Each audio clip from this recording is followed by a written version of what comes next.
នៅក្នុងពេលនេះលោកតាជាគ្រូបុរាណម្នាក់នៅក្នុងភូមិបាក់ខែងផ្លូវជាតិលេខ6ចំណុចស្ពានទី4ដែលលោកតានៅនេះតាំងពីសម័យឆ្នាំ80កាលនោះលោកតាបួសនៅវត្តពីមវត្តពីមគេហៅថាវត្តព្រែកភ្នៅលោកតាបួសនៅនឹងក្នុងឆ្នាំ82ហើយក៏បានរៀននៅមន្តវិជ្ជាគេហៅថាបាលី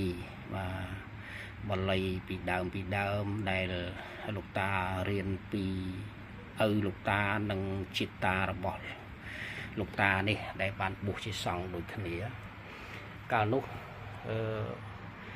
រៀននៅក្នុងមន្តវិជ្ជាបាលីទាំងអស់ហ្នឹងរៀនពីឪខ្មោចឪបង្កើតហើយនឹងរៀនពីจิตតាបង្កើតដែលនៅក្នុងមន្តវិជ្ជាទាំងអស់គឺមន្តវិជ្ជាប្រមូលស្នេហ៍ប្រមូលប្តីប្រពន្ធដែលយើងបាក់បែក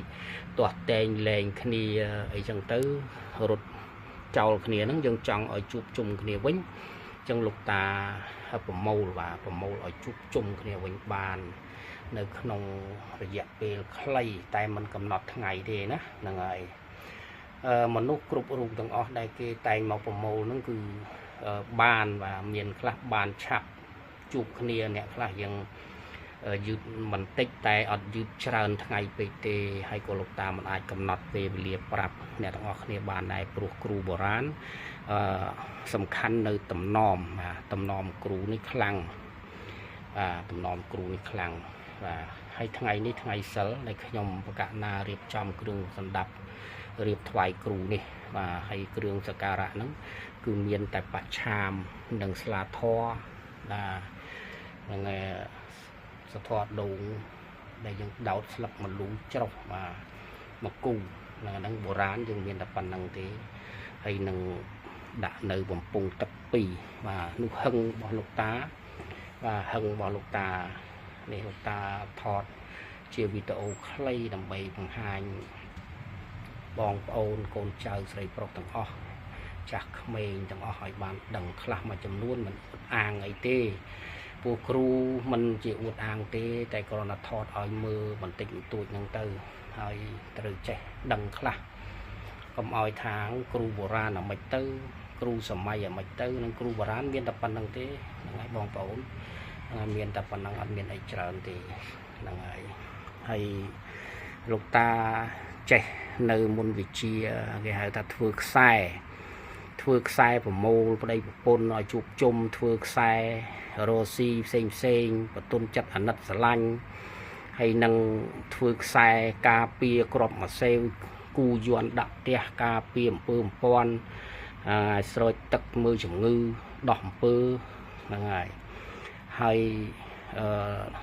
បច្ចៈពិសេសមួយទៀតគឺលោកតាចេះនៅមន្តវិជ្ជាមួយគេហៅថាឧបដឹកដាស់នៅមរិញគង្វាគេថាឧបដឹកហ្នឹងពាក្យថាឧបដឹកហ្នឹងគេហៅថាឧបដឹកមរិញគង្វាដែលយើងបង្កើតថ្មីដាក់ថែរក្សាផ្ទះថែរក្សាកន្លែងយើងលក់ដូរឲ្យយើងអូស៊ីមានបានឲ្យមរិញគង្វានោះកាន់យើងឲ្យមរិញគង្វានោះថែរក្សាយើងលោកតាចេះនៅឧបដឹកហ្នឹងទៀតឧបដឹកមរិញគង្វាដែលឲ្យនៅកាន់ថែរក្សាយើងដូចកូនក្រក់ចឹងហ្នឹងហើយកម្រមានមនុស្សណាចេះណាហ្នឹងហើយសិតតែអ្នករៀនពីមុនមកហ្នឹងមិនចេះចឹងលោកតាធ្វើវីដេអូខ្លីថ្ងៃនេះដើម្បីបង្ហាញនៅកូនក្មួយស្រីប្រុសទាំងអស់ឲ្យបានដឹងថាគ្រូបុរាណហើយលោកតានៅភូមិបាក់ខែងផ្លូវជាតិលេខ6ណា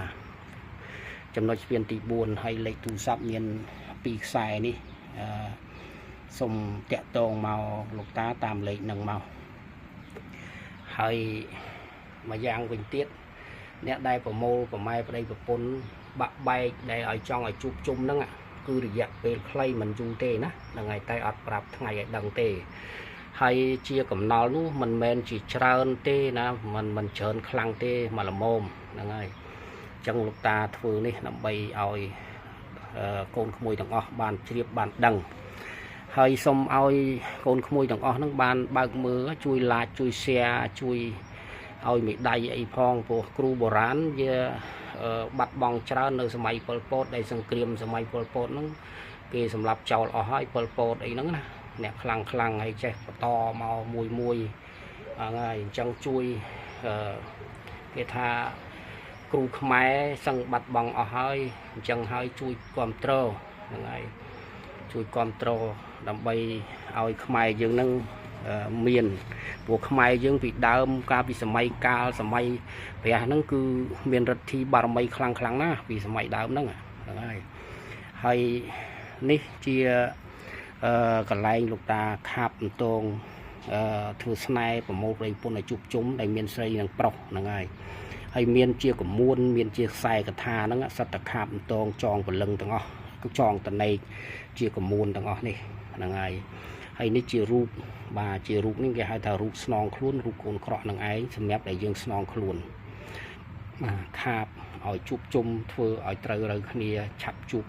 គ្នាបានអ្នកដែលកម្មលកុសហ្នឹងឲ្យជួបជុំគ្នាបានហ្នឹងហើយលោកតាចង់ប្រាប់ទៅដល់កូនក្មួយស្រីប្រុសទាំងអស់ហ្នឹង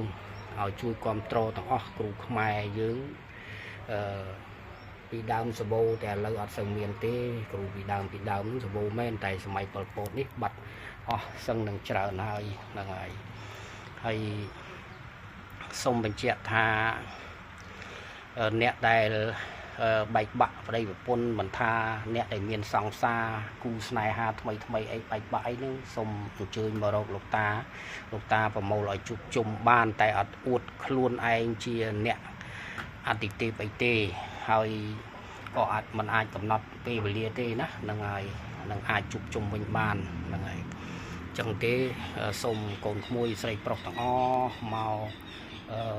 ពីទីចិត្តទីឆ្ងាយទាំងអស់ហ្នឹងមករកលោកតាហើយតាមរយៈលេខទូរស័ព្ទហ្នឹងមកហ្នឹងហើយអញ្ចឹងនៅគណៈពេលនេះលោកតាសូមបញ្ចប់នៅប៉ុណ្ណេះហ្នឹងហើយសូមអរគុណបាទសូមជម្រាបលាហ្នឹងហើយអរគុណច្រើន